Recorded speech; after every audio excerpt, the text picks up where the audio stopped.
मेरा नाम निर्मल पांडे है। उम्मीद करते हैं, आशा करते हैं कि आप सभी खैरियत से होंगे। अभी हाल फिलहाल के कुछ दिनों में बहुत सारे एस्पिरेंट्स ने मुझे मैसेज और कॉल्स किए कि क्या होनी चाहिए 15 दिन पहले की स्ट्रेटेजी और कैसे हम अपने स्ट्रेस को कम कर सकते हैं या डिमोरलाइज होने से कैसे बच सकते हैं। तो मैंने सोचा कि एक वीडियो बनाना अभी के टाइम में बहुत आवश्यक है। सबसे पहली बात यह है कि आपका 95% जो कार्य है, जो हार्डवर्क है, वो हो चुका है। बस अभी ये बचा है कि जो आपने पढ़ा है उसे आपको संजो के रखना है। कहने का मतलब ये है कि जितना आपने पढ़ा है वो सिलेक्शन के लिए काफ़ी है। बस अभी आपको कॉन्फिडेंट रहना है और रिवाइज़ करते रहना है। जितना हो सके उतने आप क्वेश्चंस लगाइए। जहाँ जहाँ पे गलती हो रहा है वहाँ उन क्वेश्चंस को या उस कॉन्सेप्ट को कहीं पे नोट करके रखिए। हर 2 दिन 3 दिन में उसे आप देखिए। क्या होता है ना कि जो गलतियाँ होती हैं उन्हें अगर हम रेक्टिफाई करते जाएं तो हम खुद को एनहेंस कर सकते हैं। और अगर आप टेस्ट सीरीज़ दे रहे हैं तो टेस्ट सीरीज़ के मार्क्स को या फिर उसके रैंक को आप अपने प्रिपरेशन को जज करने के लिए यूज़ नहीं करेंगे। टेस्ट सीरीज़ होता है कॉन्फिडेंस बिल्डअप के लिए। टेस्ट सीरीज़ में अगर आपकी कोई गलती हो रही है तो उसे आप ठीक कीजिए, कहीं पे नोट करके रखिए, फिर वो गलती नहीं होनी चाहिए। जैसा कि आपने कोई ऐड में देखा होगा कि कहते हैं कि दाग अच्छे हैं। तो दाग अच्छे हैं का मतलब ये है कि अभी आपका गलती हो रहा है तो होने दीजिए, एग्ज़ाम में वो गलती नहीं होनी चाहिए।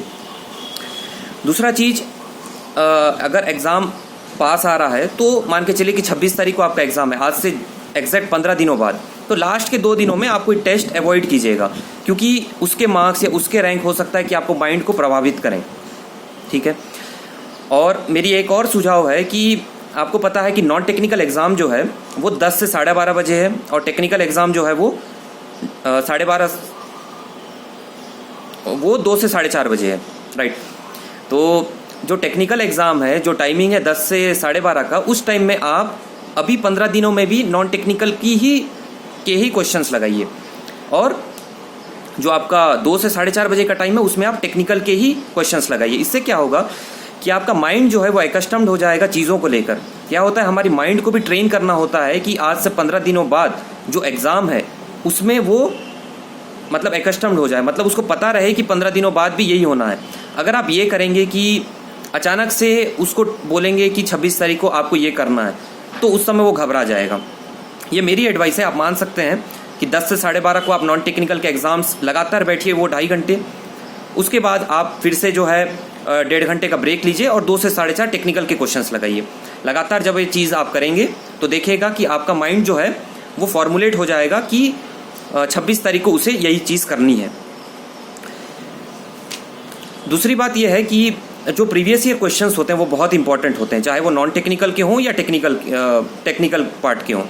होता यह है कि इन्हीं क्वेश्चंस को हैम्पर करके या थोड़ा बहुत चेंज करके आपको नए क्वेश्चंस बनाए जाते हैं। तो अगर उसके कॉन्सेप्ट्स आपको क्लियर हो जाएंगे तो नए क्वेश्चंस भी अगर आएंगे तो वो भी आपसे बन जाएंगे। तो ये तो रही 15 दिन की स्ट्रेटेजी की बात। दूसरा, एग्ज़ाम प्रेशर को लेकर बहुत सारे एस्पिरेंट्स कहते हैं कि वो डिमोरलाइज फील कर रहे हैं। उनको ऐसा लगने लगता है कि उनको कुछ याद नहीं है, क्वेश्चंस उनसे नहीं बनेंगे। ऐसी बात नहीं है कि क्वेश्चंस नहीं बनेंगे, आपके माइंड में है। जब क्वेश्चंस आपके सामने आएंगे तो वो बनते जाएंगे। तो आपको धैर्य रखना है, आपको पेशेंट रहना है। थोड़ा बहुत प्रेशर तो पॉजिटिव होता है, क्योंकि प्रेशर है, थोड़ा सा स्ट्रेस है, थोड़ा सा डर लग रहा है तो अच्छी बात है, क्योंकि आप प्रिपरेशन किए हैं। कोई एग्ज़ाम में जाने वाले हैं तो डर तो स्वाभाविक है, हम तो ह्यूमंस हैं ना, डर तो होगी ही। लेकिन वो डर जो है या वो स्ट्रेस जो है आपको ओवर पावर नहीं करनी चाहिए। आपको अपने में स्ट्रांग रहना है। जैसे कि अगर आप कॉन्फिडेंट हैं तो एग्ज़ाम में आप दिमाग लगा के वो क्वेश्चंस भी बना सकते हैं जो आपसे नहीं बनने वाले। और अगर आप कॉन्फिडेंट नहीं हैं और डर आपको ज़्यादा है तो वो क्वेश्चंस में भी आप सिली मिस्टेक करके गलती कर जाएंगे जो आपसे आसानी से बन जाते हैं। आप में से बहुत लोग क्रिकेट को फॉलो करते होंगे, एक वर्ड सुने होंगे, मोमेंटम। जैसे कि कोई एक इनिंग्स है, फर्स्ट इनिंग्स है मान लीजिए, तो लास्ट के 2 ओवर में मान के चलिए वो बैटिंग साइड हो या बॉलिंग साइड हो, अगर वो मोमेंटम गेन करती है तो क्या होता है, उसका सेकंड इनिंग्स में भी प्रभाव पड़ता है। तो यही है कि अगर आप ये 15 दिनों में खुद का कॉन्फिडेंस बिल्डअप करेंगे तो ये आपको हेल्प करेगा आपके एग्ज़ाम में भी। मैं एक और एडवाइस दूंगा आपको, अगर आप फॉलो कर सकते हैं तो दिन में 2 बार आप मेडिटेट ज़रूर कीजिएगा 5-5 मिनट के लिए। क्या होता है कि हमारा माइंड इससे शांत होता है। 5 मिनट कहने को तो बहुत छोटा ड्यूरेशन है, लेकिन जब आप मेडिटेट करेंगे तो पता चलेगा कि 5 मिनट भी आँख बंद करके एकाग्र होना बहुत ज़्यादा मुश्किल होती है। लेकिन ये चीज़ आप अगर 10-15 दिन करते हैं ना, तो एग्ज़ाम में क्या होगा कि आप घबराएंगे नहीं। ठीक है, तो ये बात है। और दूसरा, एग्ज़ाम के 2 दिन पहले जो है ना, अपनी पढ़ाई थोड़ी कम कर लीजिएगा। क्या होता है, हमारा माइंड को, हमारी बॉडी को भी थोड़ा रिलैक्सेशन की ज़रूरत होती है। आपने बहुत मेहनत किया है, ठीक है, सिलेक्शन के लिए इतना काफ़ी है। अब जो है बस आपको रिवाइज़ करने का टाइम है। क्वेश्चंस लगाइए, जो गलती हुआ है उसे देखिए, और लास्ट के 2 दिनों में थोड़ा सा रिलैक्स होके आप वर्क कीजिए। ये तो हो गई आपके एग्ज़ाम प्रेशर की बात। फिर मोटिवेशन देखिए, पोस्ट के बारे में मैं क्या बताऊँ, मेरे से ज़्यादा आप जानते होंगे कि ये एक गैजेटेड पोस्ट है। आप राजपत्रित एक अधिकारी बनेंगे, 5400 की ग्रेड पे है, रुतबा है, पावर है, रिस्पेक्ट भी है। ये सब तो ऐसी चीज़ें हैं जो सबको पता है। मैं मेन मुद्दे पे आता हूँ कि क्या होनी चाहिए हमारी मोटिवेशन।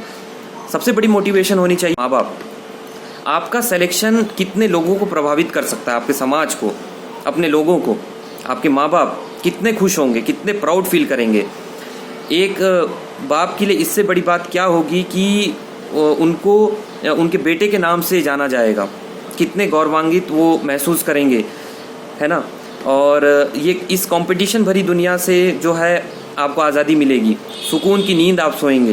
तो ये सब जो है ये मेन मोटिवेशन है। वो तो जो है सेकेंडरी चीज़ें हैं। मेरा मानना है कि पोस्ट की जो बात है वो तो सबको पता है, ठीक है ना। ये चीज़ जो है ये मेरे मोटिवेशन में बहुत काम आई थी, इसलिए मैंने कहा। दूसरा ये है कि आपको पता ही है कि सपने और लक्ष्य में तो एक ही अंतर है। सपने क्या होते हैं, बिना मेहनत के आप नींद लीजिए तो सपने आ जाएंगे, लेकिन लक्ष्य के लिए आपको बिना नींद के मेहनत करनी होती है। तो बस ये है कि अभी आप कुछ दिन और बचे हैं, मेहनत कीजिए अच्छे से, और निश्चित है कि आपकी सिलेक्शन होगी। अगर कोई भी दिक्कत हो तो आप हमें कांटेक्ट कर सकते हैं, हम हमेशा आप लोगों के लिए अवेलेबल हैं। और ऑल द बेस्ट, जय हिंद, थैंक यू।